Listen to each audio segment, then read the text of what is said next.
دیکھیے الحمدللہ یہ ہمارا جھارسگڑا ہے اور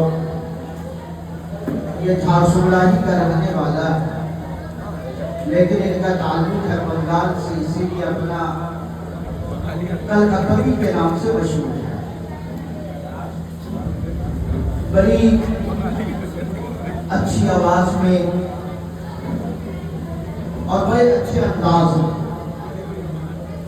نعت و منقبت کا گلدستہ ہمیں پیش کر رہے تھے۔ انشاءاللہ تبارک و تعالی آپ اگر کہیں گے تو دوبارہ ان کو پیش کیا جائے۔ واپس سے بول دیجئے سبحان اللہ۔ اس لیے کہ بارش کا بھی موسم ہے اور ہمارے جو خصوصی مہمان ہیں وہ کسی وجہ کا، اور ابھی جانتے ہیں کہ ٹرین بہت ساری ٹرینیں رد کر دی گئی ہیں اور بہت ساری ٹرینیں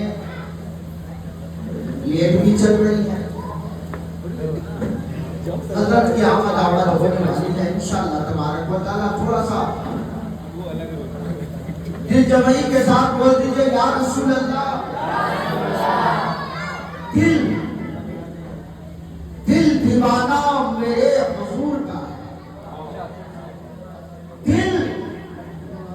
دل دیوانہ میرے حضور کا ہے، یہ خزانہ میرے حضور کا ہے،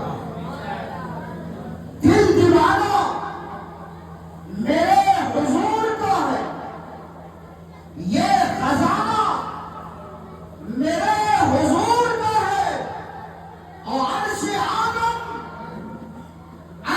آدم کے اور بھی آگے آنا جانا میرے حضور کا ہے، آنا جانا میرے حضور کا ہے، اور ماضی و حال اور مستقبل، ماضی و حال اور مستقبل، ہر زمانہ میرے حضور کا ہے، ہر زمانہ میرے حضور کا ہے، اور ہوگا جب کرم ان کا، ہوگا جب کرم ان کا ہم مدینہ جائیں گے۔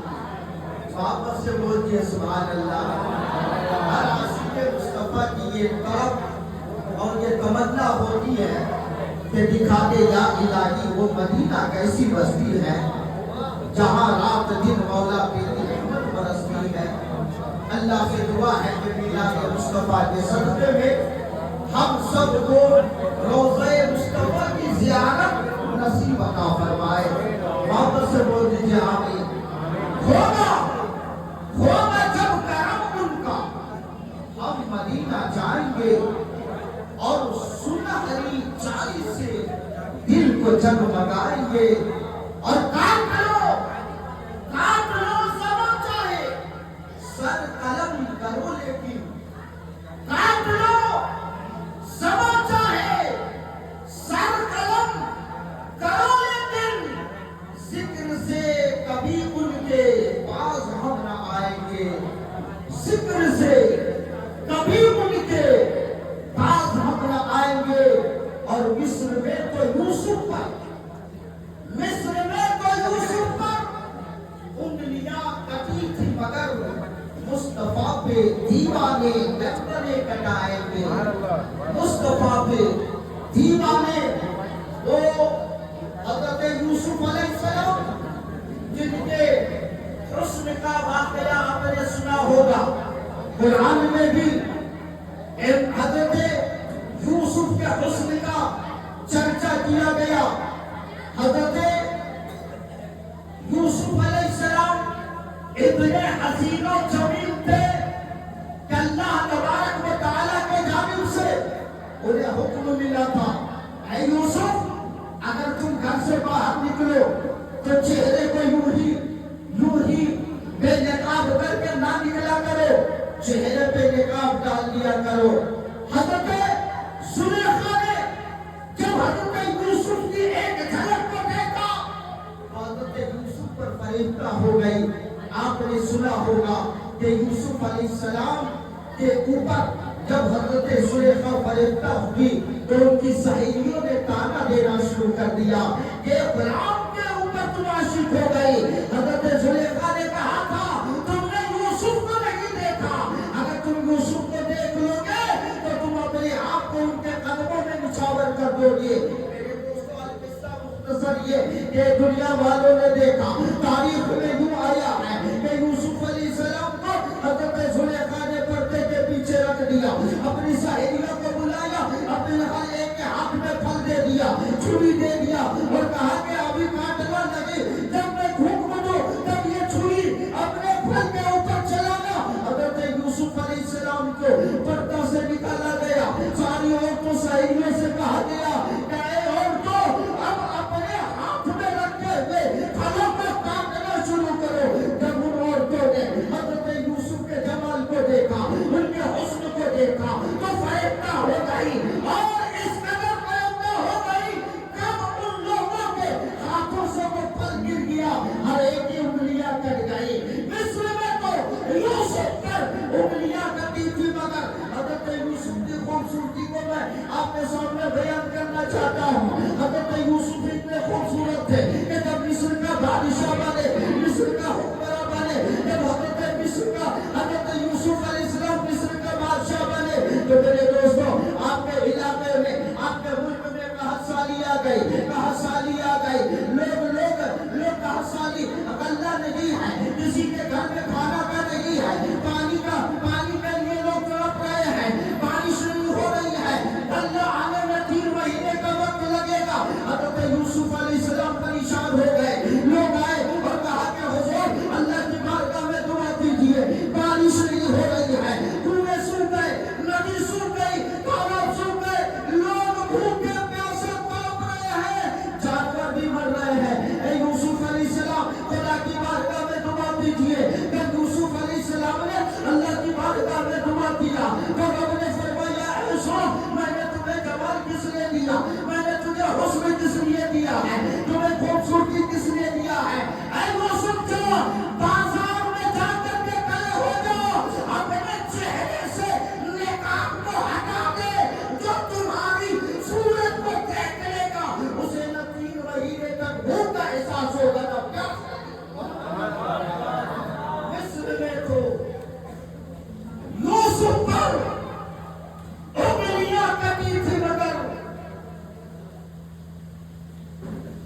مصطفیٰ کے دیوانے گردنیں کٹاتے ہیں، لیکن وہ یوسف جن کو مصطفیٰ کے حسن کا صدقہ ملا، ان کے حسن کا یہ کمال تو میرے نبی کا حسن کا کون جواب لا سکتا ہے؟ میرے نبی کے حسن کو جن لوگوں نے دیکھا، مردان عرب نے، وہاں تو عورتوں کی انگلیاں کٹی ہے، یہاں عرب کے مردوں نے اپنی گردنوں کو مصطفیٰ کے قدموں میں کٹوا دیا۔ اور میرے نبی کا حسن جاننا چاہتے ہیں کتنے حسین تھے، کتنے خوبصورت تھے؟